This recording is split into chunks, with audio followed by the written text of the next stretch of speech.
Pistons fans, what's going on? It's your boy King, man. Pistons lose a tough game to New York in Madison Square Garden. Cade Cunningham was out tonight. Pistons bench had a great effort tonight. We got a lot to talk about. Let's dig in.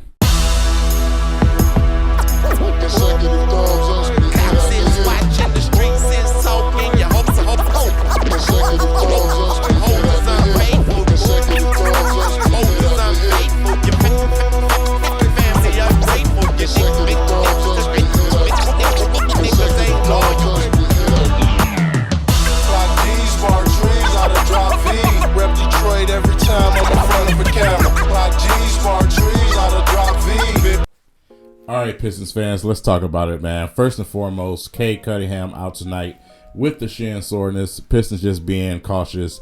Nothing serious there whatsoever, man. But you want to play it smart in that type of situation. We all know what type of season this is, right? So no use of just throwing him out there when he's having those type of issues going on. You want him to be 100% healthy, man. So with him being out tonight, we had an opportunity to see other guys get minutes.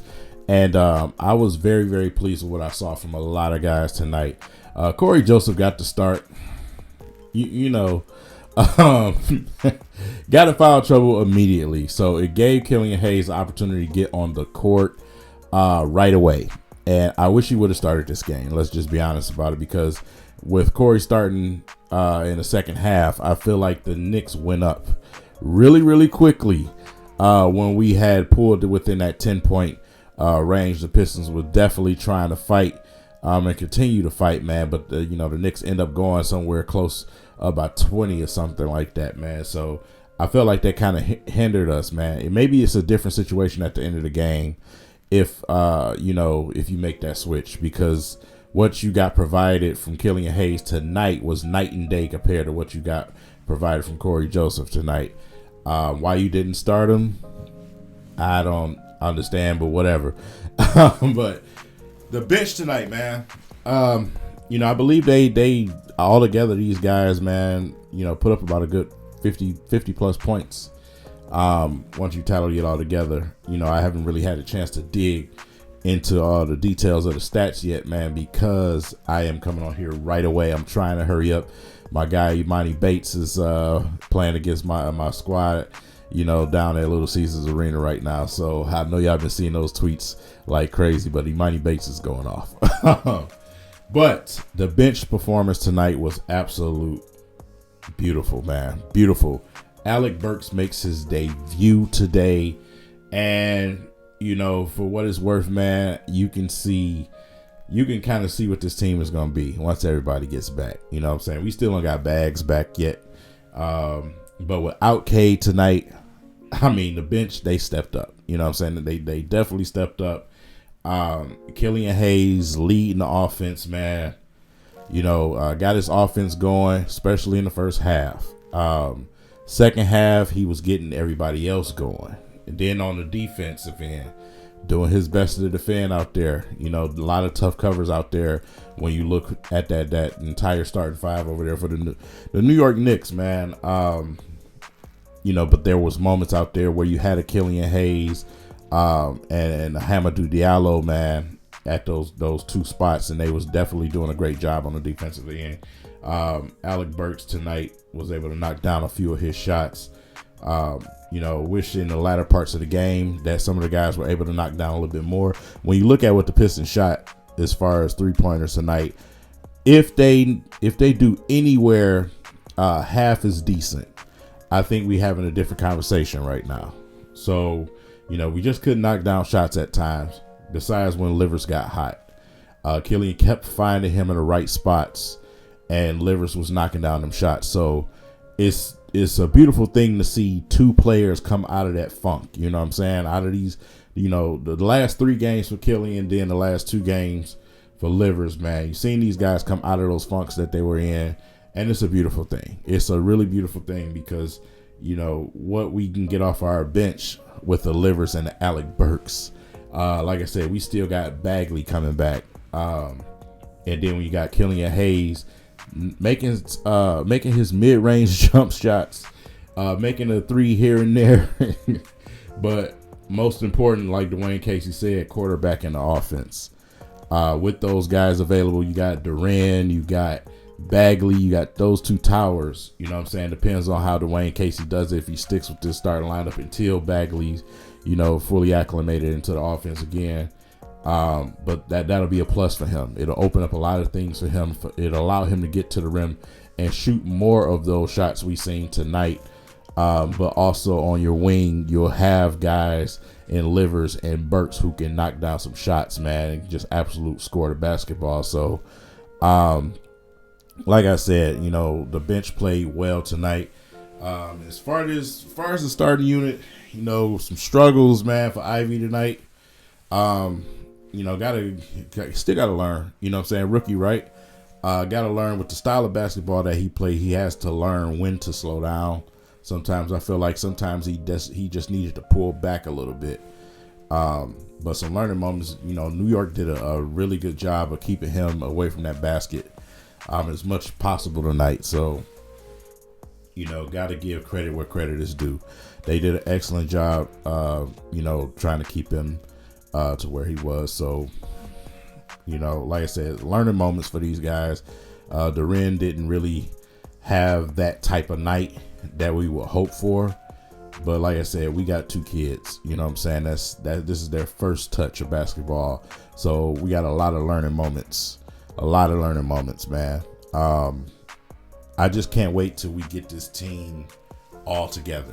I can't wait till we get them all together, where you have Cade available, where you have Bagley available, where you have everybody available, so we can start building that chemistry consistently with some consistent lineups.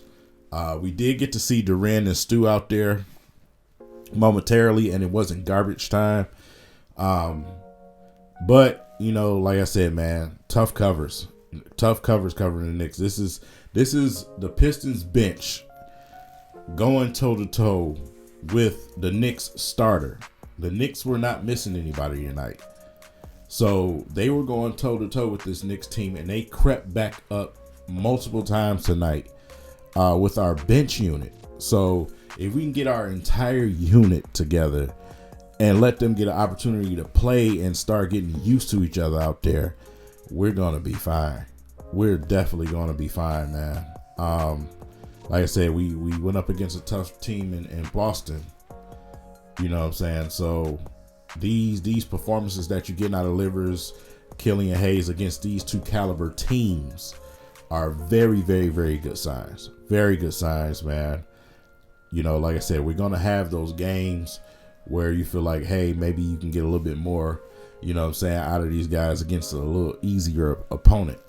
But like I told y'all in the beginning, I like the schedule. I like the way that schedule is. I want these guys to do this against the best competition that's available, especially in the Eastern Conference. So it's very encouraging to see that with these young Bulls, man. Everybody's going to have their moments in these games. It's going to be a lot of teaching for Dwayne Casey and his coaching staff. A lot of teaching moments, man. Man, we go up against the Celtics again, in our next game. And, man, just bodies, man. Just having bodies available. We got to have some type of size down there. Isaiah Stewart did his best again tonight, man. Zay was trying his best to rebound. Even, George Blaha and Gregory Kelser called it out on TV. When Corey was in the game, they was like, that's an easy avenue to draw fouls on Isaiah Stewart. And they were absolutely right, because he got a foul right after that. You know what I'm saying? So that's why I'm saying I wish these guys could get healthy. You know what I'm saying? Because guys like Corey, no disrespect to Corey Joseph, but Corey Joseph needs to be, he's at a point right now where you should be supporting from the bench. That's just what it is. So we'll see, man. Boston is tough. But this time around, the Pistons got to be smart. You got to go out there. Jason Tatum, man, Jaylen Brown, they get theirs, fine. This time around, those other guys, they can't get theirs, man. Y'all got to shut them out. Y'all got to shut them dudes down, man. Period, dude. Like I said, nobody else on that team needs to have more than 5 to 8 points. Period, man. That's how you beat this Boston team, man. Everybody else got to get shut down. You can't keep having guys reliving their past. Al Horford and the Kevin Loves of the world. Those type of guys, bro. We can't be that team to allow these dudes to look like they're in their prime again. You know what I'm saying? We can't do that. We got to shut them dudes out. You know what I'm saying? So if you're going to beat me, then you're going to beat me without these dudes. You know what I'm saying? It's just going to be you two, and that's it when you're facing that type of roster. So hopefully we can get that down packed at some point of the season and start learning from that. But that's how you beat these type of teams. That's how you beat a team like Boston. You know, everybody else has to be defended well, and you keep those guys out of the game. You do the best that you can against Brown and Jason Tatum, but these other guys can't just be sitting around shooting threes all day. So our perimeter, our perimeter defense it hasn't been up to par. It hasn't been up to par. We can't have one or two guys that's going out there willing to defend on the perimeter. We need everybody to defend. Like I said, we seen a point of the game tonight against the Knicks where you had Hamidou Diallo, Killian, you had Livers, chasing down shots, you know what I'm saying, blocking shots. But you gotta get that from everybody. You need that from the starting guards out there and the starting wing players out there. You need everybody to get that effort when it comes to perimeter defending, man. You got to be able to stop the other team. That was the only way that the Pistons was able to get themselves back in this game continuously tonight. It was a defensive effort, man, from that bench unit that was, keeping that score somewhere close where we can try to, strike and hopefully bite and and try to get there, man. But unfortunately, just didn't happen that way at the end of the game. Untimely fouls at the end of the game. Yeah, it just sucks. Learning moments, right? Well, I've been blabbering on for too long, man. The second half has started. Eastern Michigan versus Michigan. So I'm getting ready to go partake into the game, man. But shout out to everybody that's been showing support to the channel, man. I've been getting some donations lately. I appreciate that a lot, man. The PayPals and the Cash apps, y'all definitely make it easier for me to do what I got to do. I can tell, and especially the compliments. I appreciate those too, about, the new setups and the camera quality and stuff like that. I appreciate each and every one of you guys, man. You guys are a blessing. So with that said, catch you guys next game, man. Peace.